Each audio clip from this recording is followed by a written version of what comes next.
Nurgle is the Lord of Decay. He is also the Lord of all, because all things, no matter how solid and permanent they seem, are liable to physical corruption. Indeed, the very process of construction and creation foreshadow destruction and decay. The palace of today is tomorrow's ruin.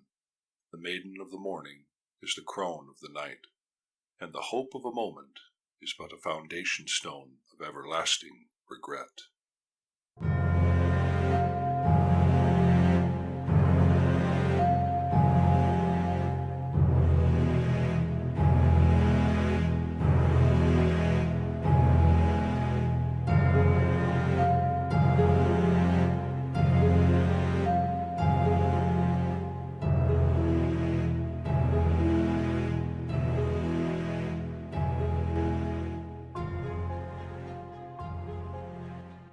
What is the response of living men to this undeniable and inevitable futility of life?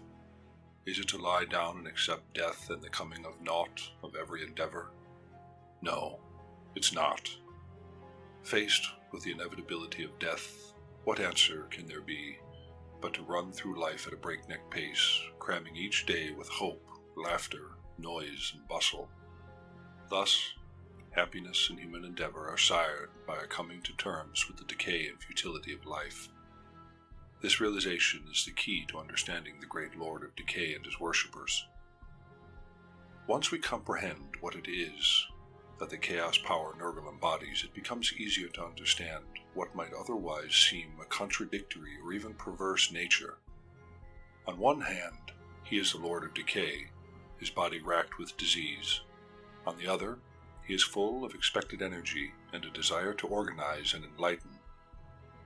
The living know they will die, and many know that they will live with a disease or other torment, yet they drive this knowledge into the corner of their minds and keep it pinioned there with all manner of dreams and activity. Nurgle is the embodiment of that knowledge and of the unconscious response to it, of the hidden fear of disease and decay and the power of life which that fear generates. As the caravan draws near to its destination, the excitement of the demons draws to a fever pitch. Plague bearers take stock of the pestilence and disease, counting the reserves of sickness and the number of Nurglings, counting each other, and eventually anything that stands still long enough to be counted. Amidst the deep-throated drone of the plague-bearers' endless tally, the Nurglings chatter and prance like small children about to embark upon a special treat. They squabble and squirm, snigger and squeal, and their numbers increase and diminish beyond the plague-bearers' ability to count them. Amidst the general hubbub and anticipation, the overly affectionate beasts of Nurgle bound uncontrollably from plague-bearer to plague-bearer like excitable puppies, leaving pools of dribble and slime as they pass. When the great unclean one speaks, his manner is immediately reminiscent of the great stage manager and leader that he is. He addresses the cast of plague-bearers, Nurglings, and beasts, building their enthusiasm by recalling the fine aesthetic qualities of famous diseases of the past. He may mention in passing the wine-dark sea of purple-patterned decay, the fine flaky texture and slightly salty tang of eczema. As the multitude clamors for more, he will describe the gem-like shine of a boil as it wells to a head, and the final satisfaction as it bursts, exploding a glistening cavity of infant flesh and pus. The space inside the wagon was cavernous out of its proportion to its tiny exterior size. The cacophonies that filled it were indescribable. The squealing, screaming, chattering, and bickering of the Nurglings was beyond mere human imagining. 1,000,000 unruly schoolchildren, left to their own devices, could not even begin to rival the anarchy or intensity of that demonic din. The grating drone of the plague-bearers, all counting at once, produced a sound so bass and penetrating that it made the vital organs of every demon vibrate and quiver with time as its beat. Then there were the indescribable noises, the creaks, the groans, the little pops of bursting pustules, the slobbering, sticky noises of the fractionally affectionate beasts, and their other sounds, which were impossible to ascribe to any one source in particular.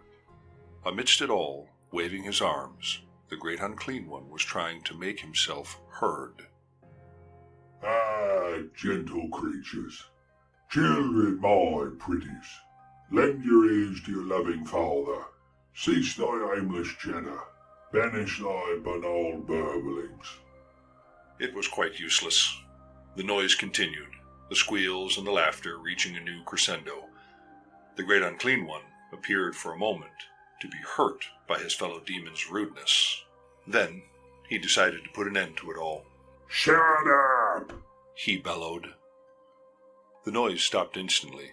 Not even the beat of the little demonic hearts or drip of any tiny demonic noses could be heard. The brow of every plague bearer furrowed in concentration as each tried desperately to remember the last number he thought of. The great unclean one quickly regained his composure. He was used to such things. Gentle creatures, our pretties, now is the time to sing the song of fate, for the moment has come for the dance of death. The Nurglings flocked to their master, squabbling and bickering in their impatience to nestle in the warm comfort of his decaying bosom. Ah, Nurgle's children, our pretties, our pets, cried the great unclean one in a deep, warm voice. How Nurgle loves his little children. With a broad and loving smile, the great unclean one raised his hands to pluck the Nurgling that was settled into the folds of his chest. The Nurgling squealed and squirmed as the hand enveloped it and caressed it for a moment before popping it whole into the great unclean one's mouth. As the great plague carts and wagons of the cavalcade of Nurgle approached their target, the demons prepared their campaign of destruction. In all respects, it was a performance, and like all performances, it had its prelude as well as its climax. In this case, the prelude is the dance of death, enacted the night before the assault, when the demons of Nurgle danced the great dance of death, circling the town's garrisons, or villages, 3 times. As the moon rises into the sky, the dance begins its course, and the cast of demons moves solemnly over the hills and fields towards their target. As the night progresses, and the first circle is completed, the excitement begins to mount. The songs become riotous, and the dancing becomes more and more animated. As the dancers begin their 3rd circuit, they abandon themselves to a frenzy of song, laughter, and madness, in which they cry out the terrible things that they intend to do on the morrow. As the dance nears completion, the noise reaches the ears of the uninfected, the ears of the living. Those, awakened by the song, hide under their covers, too terrified to move, while those still sleeping experience the strange and disturbing dreams. Then all falls quiet. The 3rd circuit is now complete, and the song of fate are at an end. The young soldier, stationed at the garrison, woke from the nightmare, his heart beating like a drum, and his slight limbs quivering with unreasoning terror. The words of the demon song echoed in his mind, the cries of some demonic child, threatening and taunting him. Flies, flies, eat up his eyes, the soldier man's lovely eyes. The eyes, the flies, the eyes, the flies, before the soldier man dies. He shuddered as he recalled the verse of the childish rhyme ringing even now in his ears. Throwing aside his fear for a second, he peered over the walls. As he inhaled the cool morning air, he looked out across the field towards the outlying hill, and then his heart almost stopped. There, outlined against the hill, through the open field and all around the walls, was the nightmare made real. A carnival of cavorting demons carpeting the landscape as he watched, and there upon the breeze, among the stench, once more the piercing cackle and that maddening song. Flies, flies, eat up his eyes, the soldier man's lovely eyes. The eyes, the flies, the eyes, the flies, before the soldier man dies. Father Nurgle settled down among the supporting heap of his smallest minions. Those lucky enough to escape being crushed by their master's bulk squealed delightfully as they snuggled into the deep warmth of his flesh. Nurgle reclined comfortably, and as his corpulent face assumed an air of triumphant expectancy, Nurgle gave a dignified nod to one of the plague bears. Excitedly, the demon began to beat his drum, slowly and rhythmically at first, and gradually faster and faster as it became carried away with the sense of the occasion. All of the Nurgle's servants cheered and applauded, and Nurgle acknowledged them with a smile and a regal wave of his festering paw. It was the prelude to the battle that excited the demons, drawing squeals of anticipation from the tumbling little Nurglings. This time, the cavalcade was to be joined by others, champions of Nurgle and their mortal warbands, who were going to take part in the Great War. The beasts bounded and tussled in their eagerness to welcome the mortals, causing considerable disarray and the odd casualty among the seared ranks of warriors. The warbands flocked to the sound of the drum.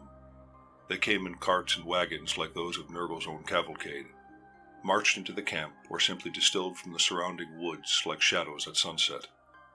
Some of the most severely mutated of them wore the sigil of Nurgle and adorned voluminous green robes, completely failing to hide their unique disfigurements, if that was in fact their purpose.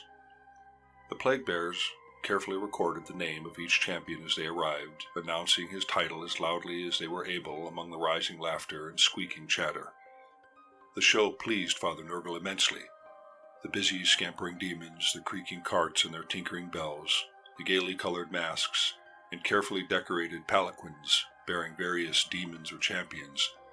He sighed with satisfaction and patted the Nurgling that had crawled into the crook of his arm. Hi!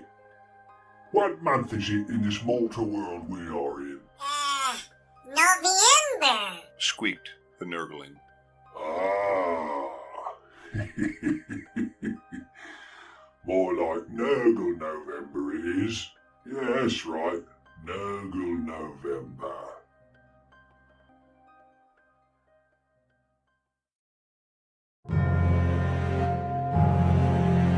Remember this, my little pimples. The grandfather loves you. Let me blow you a kiss.